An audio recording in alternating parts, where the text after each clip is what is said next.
ಸ್ನೇಹಿತರೆ, ಗೃಹಲಕ್ಷ್ಮಿ ಹಣ ಏನಕ್ಕಾಗಿ ಜಮೆಯಾಗಿಲ್ಲ ಅದರ ಬಗ್ಗೆ ಸಂಪೂರ್ಣವಾದ ಮಾಹಿತಿ ಕೊಡ್ತೀನಿ ಬನ್ನಿ. ಕರ್ನಾಟಕ ರಾಜ್ಯದ ಮಹತ್ವಾಕಾಂಕ್ಷೆಯ ಗೃಹಲಕ್ಷ್ಮಿ ಯೋಜನೆ ಮತ್ತೊಮ್ಮೆ ಚರ್ಚೆಗೆ ಕಾರಣವಾಗಿದೆ. 26ನೇ ಕಂತಿನ ಹಣ ಬಿಡುಗಡೆ ಪ್ರಕ್ರಿಯೆ ಫೆಬ್ರವರಿ 17, 2026ರಿಂದ ಆರಂಭಗೊಂಡಿದ್ದು, ರಾಜ್ಯದ ಹಲವು ಜಿಲ್ಲೆಗಳ ಅರ್ಹ ಮಹಿಳೆಯರ ಬ್ಯಾಂಕ್ ಖಾತೆಗಳಿಗೆ ನೇರವಾಗಿ ಹಣ ಜಮೆ ಆಗುತ್ತಿದೆ. 26ನೇ ಕಂತು ಪ್ರಸ್ತುತ ಸ್ಥಿತಿ. ಸರ್ಕಾರದ ಮಾಹಿತಿ ಪ್ರಕಾರ ಫೆಬ್ರವರಿ 17, 2026ರಿಂದ ಡಿಬಿಟಿ ಮೂಲಕ ಹಣ ವರ್ಗಾವಣೆ ಆರಂಭವಾಗಿದೆ. ಈಗಾಗಲೇ ಸುಮಾರು 23ರಿಂದ 25% ಫಲಾನುಭವಿಗಳಿಗೆ ಹಣ ಪಡೆದಿದ್ದಾರೆ. ಉಳಿದ 75% ಫಲಾನುಭವಿಗಳಿಗೆ ಹಂತ ಹಂತವಾಗಿ ಹಣ ಜಮೆ ಮಾಡಲಾಗುತ್ತಿದೆ ಎಂದು ಹೇಳಿದ್ದಾರೆ. ಹಣ ವರ್ಗಾವಣೆ ಪ್ರಕ್ರಿಯೆ ಜಿಲ್ಲೆ ಮತ್ತು ತಾಲೂಕು ಮಟ್ಟದಲ್ಲಿ ಹಂತ ಹಂತವಾಗಿ ನಡೆಯುತ್ತಿದೆ. ಆದ್ದರಿಂದ ಎಲ್ಲರಿಗೂ ಕೂಡ ಒಂದೇ ದಿನ ಹಣ ಬರುವುದಿಲ್ಲ. ಯಾವ ಜಿಲ್ಲೆಗಳಿಗೆ ಮೊದಲು ಹಣ ಜಮೆಯಾಗಿದೆ ಅದನ್ನ ತಿಳಿಸ್ಕೊಡ್ತೀನಿ ಬನ್ನಿ. ಮೊದಲ ಹಂತದಲ್ಲಿ ಈ 11 ಜಿಲ್ಲೆಗಳಿಗೆ ಹಣ ವರ್ಗಾವಣೆ ಆಗಿದೆ. ಬಾಗಲಕೋಟೆ ಆಗಿರಬಹುದು, ಕೊಪ್ಪಳ, ಚಿಕ್ಕಬಳ್ಳಾಪುರ, ಬೆಂಗಳೂರು ದಕ್ಷಿಣ, ಬೆಂಗಳೂರು ಸಿಟಿ, ಮೈಸೂರು, ಕೋಲಾರ, ದಾವಣಗೆರೆ, ರಾಮನಗರ, ಉತ್ತರ ಕನ್ನಡ, ಚಿತ್ರದುರ್ಗ ಮತ್ತು ಕಲಬುರಗಿ ಈ ಒಂದು ಜಿಲ್ಲೆಗಳಿಗೆ ಈಗಾಗಲೇ ಹಣ ವರ್ಗಾವಣೆಯಾಗಿದೆ ಅಂತ ಹೇಳಬಹುದು. ಈ ಜಿಲ್ಲೆಗಳು ಹಲವು ಫಲಾನುಭವಿಗಳು ತಮ್ಮ ಬ್ಯಾಂಕ್ ಖಾತೆಗೆ ಹಣ ಜಮೆ ಆಗಿರುವುದನ್ನು ದೃಢಪಡಿಸಿದ್ದಾರೆ.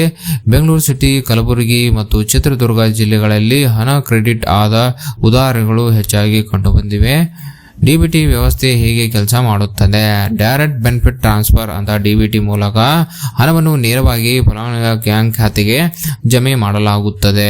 ಇದರ ಮುಖ್ಯ ಉದ್ದೇಶ ಮಧ್ಯವರ್ತಿಗಳ ಹಸ್ತಕ್ಷೇಪ ತಪ್ಪಿಸುವುದು, ಪಾರದರ್ಶಕತೆ ಹೆಚ್ಚಿಸುವುದು, ವೇಗವಾಗಿ ಹಣ ವರ್ಗಾವಣೆ, ಲೀಕೇಜ್ ಕಡಿತಗೊಳಿಸಬಹುದು.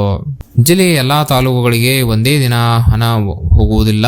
ತಾಲೂಕು ಪಂಚಾಯಿತಿ ಮಟ್ಟದಲ್ಲಿ ಹಂತ ಹಂತವಾಗಿ ಬಿಡುಗಡೆ ಮಾಡಲಾಗುತ್ತದೆ. ಉದಾಹರಣೆ, ಹಿಂದಿನ 25ನೇ ಕಂತಿನಲ್ಲಿ ಕೆಲವು ಜಿಲ್ಲೆಗಳಲ್ಲಿ 2 ಹಂತಗಳಲ್ಲಿ ಹಣ ಜಮೆ ಮಾಡಲಾಗಿತ್ತು. ಹೀಗಾಗಿ ಹಣ ತಡವಾದರೂ ಕೂಡ ಆತಂಕ ಪಡುವ ಅಗತ್ಯವಿಲ್ಲ. ಹಣ ಬಾರದಿದ್ದರೆ ಏನ್ ಮಾಡಬೇಕು?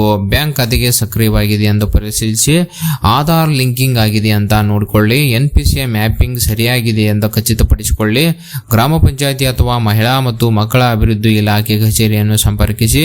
ಸಾಮಾನ್ಯವಾಗಿ ತಾಂತ್ರಿಕ ಕಾರಣಗಳಿಂದ ಅಥವಾ ದಾಖಲೆ ಸಮಸ್ಯೆಯಿಂದ ವಿಳಂಬವಾಗಬಹುದು. 2026ನೇ ಕಂತಿನ ಬಿಡುಗಡೆ ಗೃಹಲಕ್ಷ್ಮಿ ಯೋಜನೆಯ ಯಶಸ್ಸಿನ ಮತ್ತೊಂದು ಹಂತವಾಗಿದೆ. 11 ಜಿಲ್ಲೆಗಳಿಗೆ ಈಗಾಗಲೇ ಹಣ ಜಮೆಯಾಗಿದ್ದು, ಉಳಿದ ಜಿಲ್ಲೆಗಳಿಗೆ ಹಂತ ಹಂತವಾಗಿ ಮುಂದುವರಿಯುತ್ತಿದೆ. ಈ ಯೋಜನೆ ಮಹಿಳೆಯರು ಅವಲಂಬಿತ ಸ್ಥಿತಿಯಿಂದ ಸ್ವಾವಲಂಬಿತ ಸ್ಥಿತಿಗೆ ಕೊಂಡೊಯ್ಯುವ ಆರ್ಥಿಕ ಚಳುವಳಿಯಾಗಿದೆ. ಹಣ ತಡವಾದರೂ ಕೂಡ ಆತಂಕ ಪಡಬೇಡಿ. ಡಿಬಿಟಿ ಪ್ರಕ್ರಿಯೆ ಮೂಲಕ ಹಣ ಹಂತ ಹಂತವಾಗಿ ಎಲ್ಲ ಅರ್ಹರಿಗೆ ಹಣ ತಲುಪುತ್ತದೆ. ಸ್ನೇಹಿತರೆ, ಈ ಒಂದು ವಿಡಿಯೋ ನಿಮಗೆ ಇಷ್ಟವಾಗಿದ್ದರೆ ಲೈಕ್ ಮಾಡಿ, ಸಬ್ಸ್ಕ್ರೈಬ್ ಮಾಡಿ, ತಪ್ಪದೇ ತಮ್ಮ ಬಂಧು ಮಿತ್ರರಿಗೆ ಕೂಡ ಶೇರ್ ಮಾಡಿ ಅಂತ ಹೇಳ್ತಾ ಅಲ್ಲಿವರೆಗೆ ಮತ್ತೊಂದು ಇಂಟ್ರೆಸ್ಟಿಂಗ್ ವಿಡಿಯೋ ಜೊತೆ ಬರ್ತೀನಿ. ಜೈ ಹಿಂದ್, ಜೈ ಕರ್ನಾಟಕ.